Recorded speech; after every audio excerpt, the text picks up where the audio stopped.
Shin ka taɓa jin cikinka yana kukan yunwa kamar yana magana da kai? Amma ka taɓa tambayar kanka wa yake sa wannan yunwar? Yunwa ba kawai jin ciki ba ne, wani sako ne daga ƙwaƙwalwarka.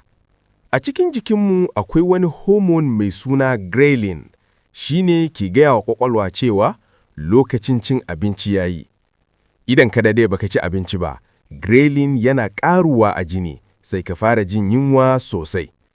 Amma akwai wani hormone kuma mai suna leptin, shi ne ke cewa ka ƙoshi ka daina cin abinci. Saboda haka, jikinmu yana aiki kamar wata na'ura mai hankali, yana gaya mana lokacin ci da lokacin tsayawa. Amma wani abu mai ban mamaki shine, ba koyaushe yunwa ke nufin kana buƙatar abinci ba. Wani lokaci, rashin barci, damuwa ko maganin abinci kawai na iya sa ka ji yunwa. To yanzu ka sani, yunwa saƙon jiki ne ba wasa ba ne. Ka danna like, ka yi subscribe domin ƙarin abubuwan ban mamaki na kimiyya a Hausa.